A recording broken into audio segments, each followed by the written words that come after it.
گندم کی سبسڈی پہلے 6 ارب روپے گلگت بلتستان کو دی جاتی تھی اور اس کو 8 ارب کروانے میں ہم کامیاب ہوئے تھے۔ گلگت بلتستان کے اندر جو کلٹیویبل لینڈ ہے وہ صرف 2% ہے، اور گلگت بلتستان کا جو عمومی جو جغرافیائی حیت ہے گلگت بلتستان کی، اس کو سمجھتے ہوئے گلگت بلتستان دفاعی اعتبار سے جتنا اہم ہے پورے ملک کے لیے اس اعتبار سے، اور گلگت بلتستان آئینی طور پہ کانسٹیٹیوشنل لمبو میں جس طرح سے ہے، جو محرومی ہے آئینی، ان تمام جو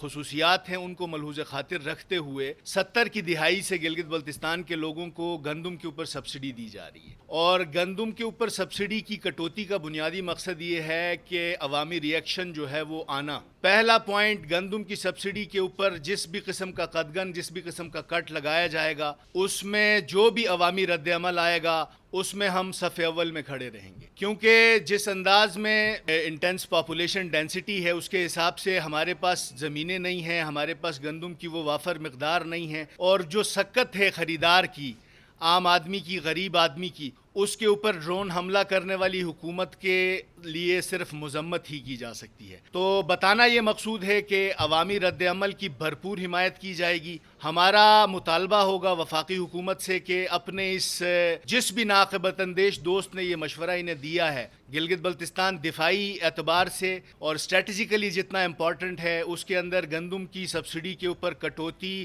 یقیناً کسی صورت منظور نہیں ہوگی۔ پی ٹی آئی کی حکومت نے 370 ارب کا ایک جامع ترقیاتی پیکج دیا تھا، اس کے اندر دیے جانے والے جو پروجیکٹس ہیں، ابھی یہ افواہیں ہیں، ابھی ہمارے تک وہ خبریں فارملی ٹرانسمٹ نہیں ہوئی ہیں۔ یہ قیاس پایا جا رہا ہے کہ ان پروجیکٹس کو بھی گلگت بلتستان کی اپنی ریگولر اے ڈی پی سے ایگزیکیوٹ کرنے کی باتیں جو ہیں بازگشت ہے۔ یہ گھنونا مذاق ہوگا گلگت بلتستان کے ساتھ۔ 74 سالہ محرومیوں کے بعد ایک جامع ترقیاتی پیکج گلگت بلتستان کو دیا گیا تھا، اس کے اندر پہلی دفعہ پی ایس ڈی پی کے اندر جو ہمارا پبلک سیکٹر ڈیولپمنٹ پروگرام ہے وفاق کی سطح پہ، اس میں گلگت بلتستان کو پہلی دفعہ ایک اچھا جو ہے خاطر خواہ حصہ ملنے جا رہا تھا۔ اب اگر یہ وفاقی حکومت اس کے اوپر بھی کٹ لگاتی ہے یا یہ غلطی کرتی ہے کہ اس کو گلگت بلتستان کے اپنے ریگولر اے ڈی پی سے ایگزیکیوٹ کرایا جائے، تو اس کا مطلب یہ جانا جائے گا، اس کا مطلب یہ سمجھا جائے گا کہ گلگت بلتستان کی تعمیر و ترقی کے ساتھ دشمنی کی جا رہی ہے، گلگت بلتستان کی تعمیر و ترقی میں رکاوٹ ڈالی جا رہی ہے، گلگت بلتستان میں خوشحالی اور پرامن ماحول کے لیے جو ہے اس کے آگے رکاوٹیں کھڑی کی جا رہی ہیں۔ گلگت بلتستان کا جس انداز کا جغرافیائی حیت ہے اور جس انداز میں گلگت بلتستان کی پاکستان کے لیے قربانیاں ہیں، پچھلے 74-75 سال سے ایک کانسٹیٹیوشنل لمبو میں رہنے کے باوجود، ایک ایڈمنسٹریٹو یونٹ ہونے کے باوجود، ہم جو ہیں وہ گلگت بلتستان پاکستان کے ساتھ جس انداز میں وفاقی حکومت سے جو تقاضے کیے جانے چاہیے تھے وہ تقاضے کیے جاتے رہے، لیکن گلگت بلتستان کی طرف ہم نے پچھلے 1-1.5 سال کے اندر، جب سے گلگت بلتستان میں پی ٹی آئی کی حکومت آئی، تو یہ چیزیں میچور ہوتی ہوئی نظر آئیں۔ ہاں،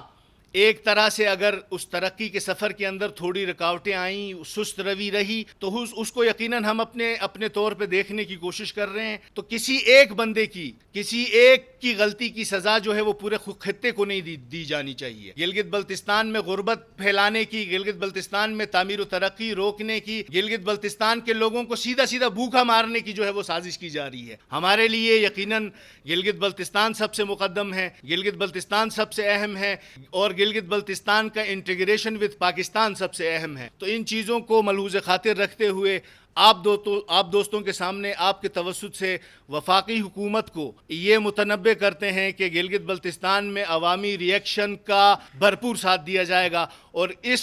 عوامی ری ایکشن کو روڈ پہ نکالنے سے پہلے آپ اپنے اس فیصلے پہ نظر ثانی کریں۔ اگر آپ ان کا بجٹ، ہمارا بجٹ اس دفعہ بڑھا نہیں سکتے ہیں، تو کم از کم وہ بجٹ ریٹین رکھیں جو پچھلے سال جو ہے گلگت بلتستان کے لیے جو بجٹ مختص کیا گیا تھا۔ یقیناً